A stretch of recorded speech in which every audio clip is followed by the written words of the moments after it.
Hello everyone again. Welcome to my channel Short Your Story Ronnie Arabel. And again, this is a wonderful story that we're gonna talk tonight about this boy. Actually, it came from the movie, but it's a real story.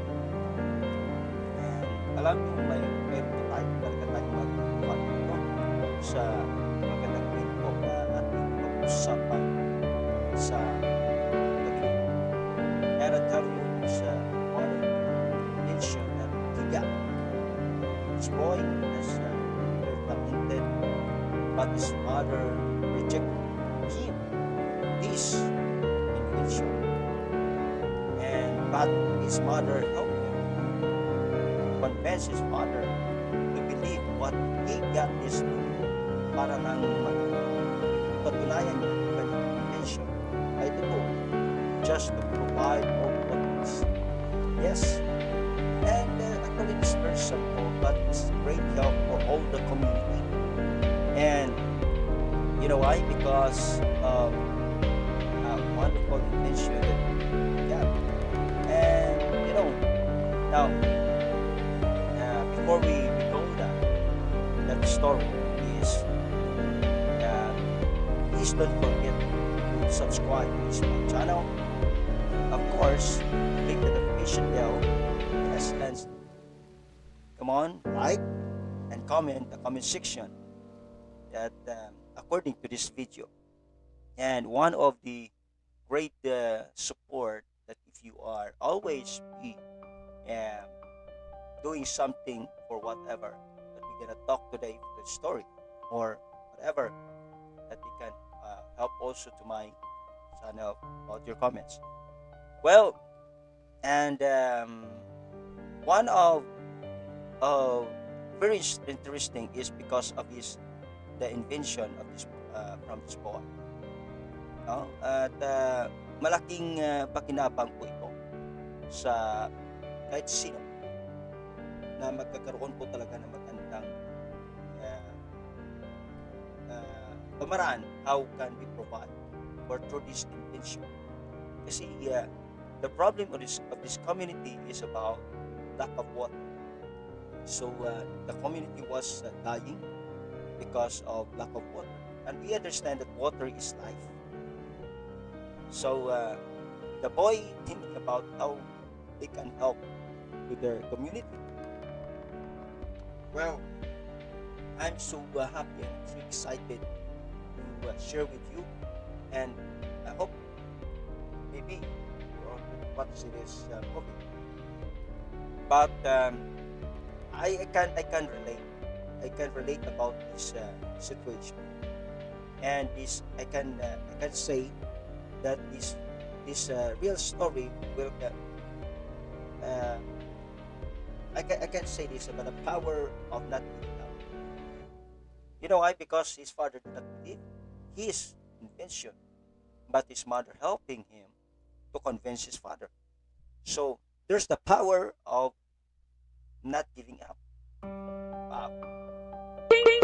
Well, this boy is very talented, and well, here we go, and we're gonna talk about this because I'm sure it really can help us how to recognize about the invention itong batang ito. And sa ganitong paraan ay nakita po natin how really or dito muna tayo sa pinaka-umpisa how paano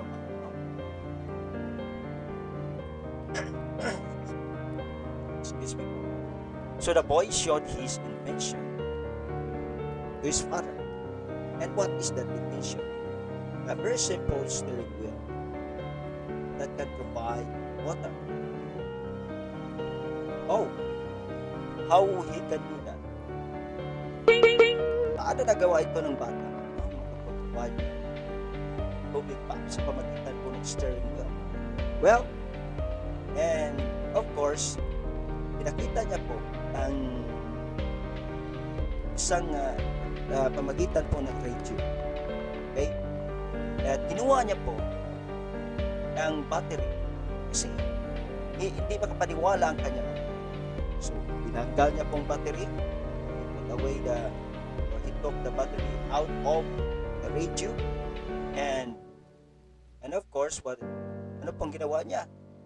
And he connected the wire to his, ano po yun? Galing po yun sa sa dynamo, yung dynamo po. Yan. So, at kanya pong pinatunog sa pamagitan po ng steering wheel na umikot na mayroong dynamo at pupunta po doon ang wire papunta doon sa nanggal na radio at biglang tunog. So yan po at sa pamagitan yan ay umiikot po ang steering wheel. Kaya tumunog po ang which is that the wheel turned the blades to generate electricity. How can it do that? Paano ba? Because the steering wheel provide the more faster from galing po sa hangin na umikot, and of course the dynamo provided the heat going to or the electricity papunta po sa radio, kaya po radio ay nagkaroon ng buhay or nagkaroon po ito ng sound sa radio. Pero ayaw po kasi maniwala pa rin ang kanya na kasi po sinabi niya kung ang papayagan siya na siya'y mag-iintinto po. Ito po kasi problema kasi yung bike po kanya ama ay kinakausap ng kanyang anak, kanya ama na ay gawin po yung magiging taga-ikot para po umikot doon sa magiging gawin siya pong generator para makapag-provide po ng water. Kung paano po nakapag-provide ng steering wheel na maliit doon sa radio. Ganit po ang pag-provide ng tubig mula sa steering wheel na malaki na at ito pang nagkagulat, yung bicycle ng kanyang ama ay yun po ang gagamitin. Ano ba nagawa yun? Well, tuloy natin. At pero nakalungkot dahil po ay ayaw maniwala. Pinagalitan at tinulak ang bata.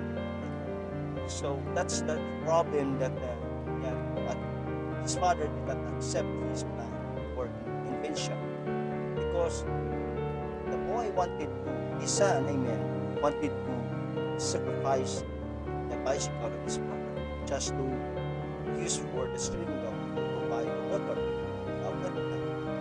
Well, tuloy po natin.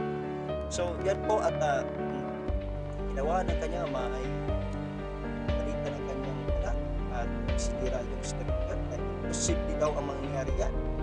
That is impossible. So, sinira po ito at it is useless for them. So, sabi ng kanyang ama, kalimutan mo na yan. And ginawa nila ay ang lahat ng bagay walang safety. Kaya ginawa niya ay bumungkal pa rin sila, bumungkal na napaka-imposible po. At napaka-imposible talaga tumubo ang isang tanim sa lupa na wala pong tubig. Pero kanya nga may ayaw maniwala po for just to provide a water through by his boy invention or to his son's invention. So his father is still matigas pa rin ang puso ng kanyang ama and he don't believe about his son invention. So nakakalungkot because instead trabaho pa rin sa field na wala namang tubig at bungkal na ng bungkal, paano makatanim? At wala magawa. He is always to follow his father. And kahit po tuyo na ang lupa ay tuloy pa rin ang pagbubungkal at pagtatanim ng ay nako. Well, dahil sa kabaitan ng bata ay tuloy pa rin po siya. Tuloy pa rin siya na bubungkal sa sumusunod po sa kanyang ama. And afterward, hindi po siya talaga mapapatigil sa kanyang naisip. And this invention that he made, going to do, at nagtataglatag yung lahat ng gagamitin niya, paano sila makapag-provide ng water talaga, makapag-supply ng water through by his thinking on sa kanya pong invention. So that's why he gathered from the parts of the universe. Pero kulang dyan yung bicycle. And that's why he trying to help from his friend para i-convince po ang kanyang ama, to convince his father para po i-sacrifice sa kanyang bicycle, gamitin doon sa steering wheel na malaki para magpag-provide po ng tubig. And of course, his father don't believe that. Like, siyempre, hindi po magka-agree. Kaya po nagagalit din po ang kanyang ama dahil pati po ang kanyang mga kaibigan ay nagamit para lang po i-convince siya. Pero nalungkot ang bata. He's feeling lost once more. Ayaw talaga maniwala ng kanyang ama. At kaya nga, hindi pa rin siya susuko because he believed that knowledge is power. Yeah. And dito po natin makikita na the power of that giving up. So, and, well, ang ginawa niya is, ang kanyang ina po, ang kanyang ginamit. Right? So, isang pamaraan na pwede niya pong i-convince ang kanyang ama sa pamagitan ng kanyang ina. Alam niyo kasi napakahirap po talaga sa mga ganitong sitwasyon na makikita natin sa katungayan ng istoryang ito na sa ilang kanilang sitwasyon ay hirap po talaga sila because of lack of water. I mean, wala talagang tubig. Wala talaga silang tubig. Pero paano nila ito? Paano nila ito magagawa sa mga itong sitwasyon? Dumating ang panahon na nagkasakit po ang of course ang mga magulang, ang magulang ng kanyang nanay, kanyang ina. So ito na pong pagkakataon na i-convince mo ang kanyang ama. And finally, what finally changes his father's mind was his mother. Makita ang kanyang ina dahil po ang kanyang mga grandparents ng batang ito ay nagkasakit na dahil po talagang walang tubig, walang pagkain. Hirap po sila sa kahit pong buong community. So, kaya po, no choice, kailangan din po nagawin na ito ng ina ng bata, kanilang anak, para pagsabihan, i-convince at ipalala ko sa kanyang ama na kailangan na itong gawin itong invento na ito. Napakahirap man para sa isang ama na i-sacrifice sa kanyang bicycle just to provide water. Pero ang kanyang ina ay sana po ang sagot dito para may convince ang kanyang ama. And ito po ang kanilang pag-usap, talagang kailangan po dahil nagugutom na almost po ang lahat ng village o community ay nagugutom dahil po wala po talagang tubig.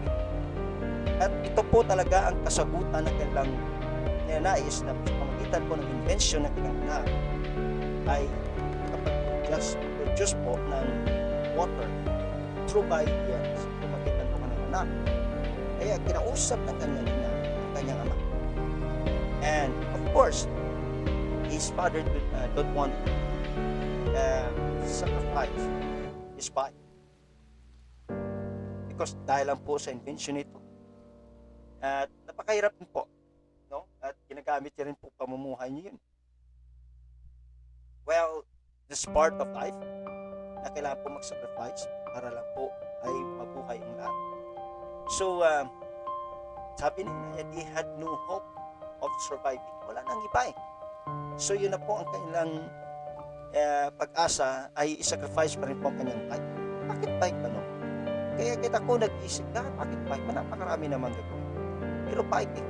Yun po ang kulang na lang sabi ng bata para mapaikot ang malaking malaking steering wheel just to provide waters to the community at siyempre sa kanilang mga pananim.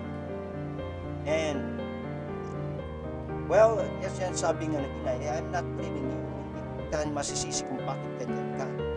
Well, kaya nag-usap siya, I'm asking you, pinakausap ng kanyang ina. Pinakausap na pagbigyan mo ang iyong anak. And well, sabi nga ng kanyang ina, when do we stop losing? Dito na ba tayo titigil? Dito na ba tapos ang lahat? At hindi na pa tayo mag-sakrisyo sa ganitong mga paraan lamang para po tayo masagot ang ating mga problema dahil sa simpleng bagay lang naman, simpleng sakrisyo. At pero yung mga luha, ang siyang nagkaroon po talagang naging ugat, naging nagbigay po talaga ng kasagutan sa bawat problema po nito. And of course, ito po, at ang kagandahan nito ay nagpagbukas po ang sa mga mata na kanyang ama sa pamagitan po ng mga salita ng kanyang ina sa kanyang ama. Well, it's a good opportunity na ito na po ang kasagutan ng lahat. At anong nangyari dito? At dito po nag-umpisa ang lahat.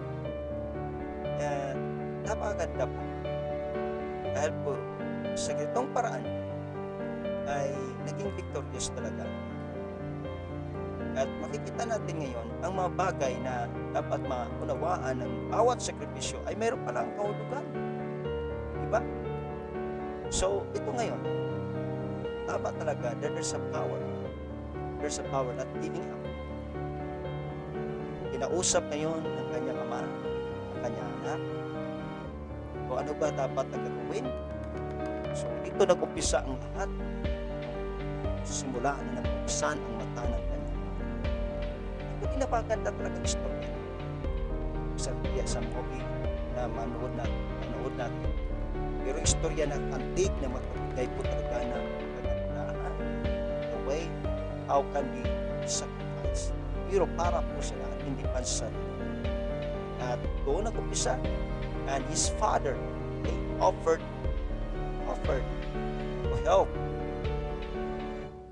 Yeah, to make the dream a reality. His father now believed him because by his mother. Nabuksan ang kanyang mata and he start for sa kanila po mga plano paano ito gawin para magtutoo. At dito ngayon nag-umpisa at tumayo sila kasama kanyang ama at mga halos po sa komunidad o sa village para tayo ngayon ang steering wheel. And ngayon ay ito po ang ginawa nila doon mismo sa isang balon. At kasama po ang dynamo na yan sa tabi ng bata para i-attack tubig ng steering wheel papunta po sa taniman. Well, yan po ang itsura ng steering wheel.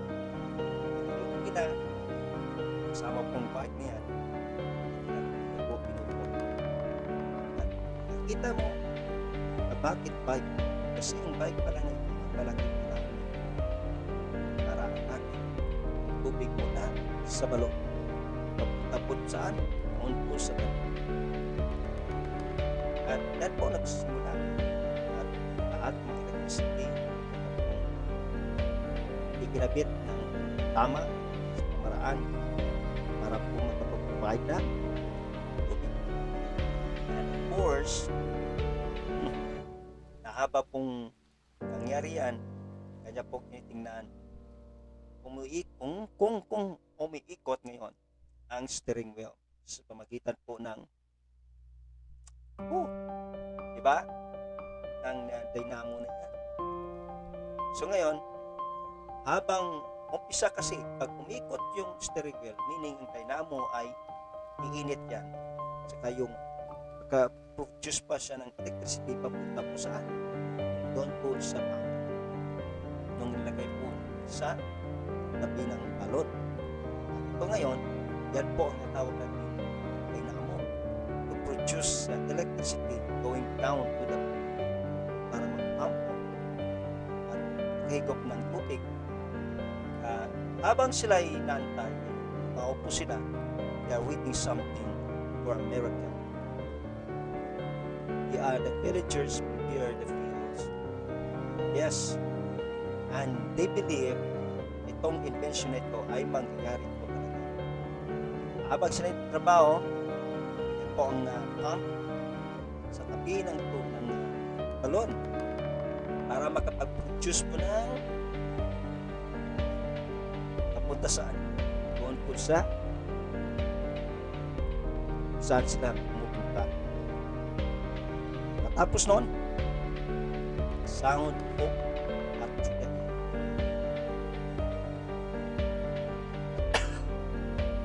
Ganda no? Excuse me. Now,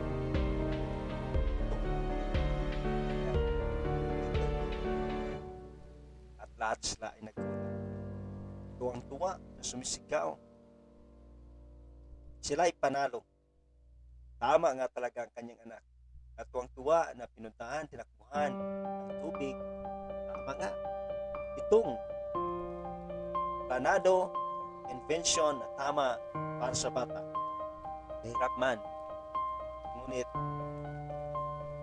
ito na ngayon ay tamang-tama. Sagot. Water began to flow. Saan po? Sa kanilang mga pananim. Kaya ang kanyang ama, nakakatuwa. Iyak. Napakagandang istorya ito. Iyak ka pa kanyang anak. Natama ang kanyang. Napakaganda pong istorya. Kapag relate mo sa atin. Kapag bigay po ng reflection. There's a power not in you. At yun na po, tuloy-tuloy na tubig ay mataloy doon sa kanilang taniman. Hanggang sa araw ay tumubo na. Woo! And the green shoots emerge once again. Nabuhay muli ang community village na dito sa Biro. It wasn't just a coach digging, but because of not giving up, or there's a power. And the boy so always so excited doing something for what? Not for himself, but for all the people to have a benefits para magkaroon ng benepisyo dito. So ngayon, ang community ay tuwa at masayang-saya sa ganitong sitwasyon at kanyang tiningnan kung paano po sila nagkaroon ng pag-asa. That's why always believe that knowledge truly can change destiny.